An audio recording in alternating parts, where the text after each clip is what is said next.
দেখেন আমরা সহজেই ইউটিউবে সব হিস্টোরি ডিলিট করে দিতে পারবো। আমাদের যত সার্চ অপশন আসছিল সব ডিলিট করে দেব সহজে, খুব সহজে।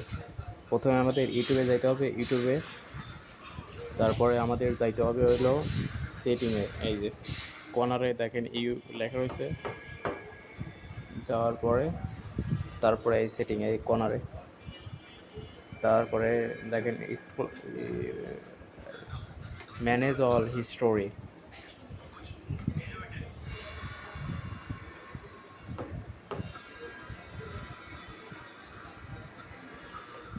দেখেন আইসে, আপনি সব সার্চ অপশন ডিলিট করতে পারবেন সহজে। এই যে ডিলিট অপশন রয়েছে এখানে, all time, delete all time, delete today, delete customize range, delete all time দেওয়ার পরে সব ভিডিও আছে, আমরা এখান থেকে ডিলিট দেব।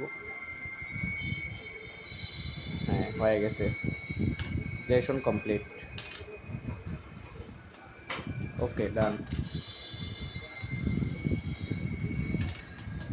এখন আমরা ইউটিউবে যা দেখবো কি সার্চ অপশন আমাদের হিস্টোরি ডিলিট হয়েছে নাকি।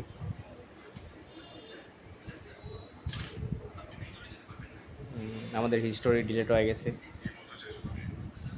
All delete. এরকম করে সহজেই আপনারা ডিলিট করতে পারবেন। ভালো লাগলে অবশ্যই লাইক, সাবস্ক্রাইব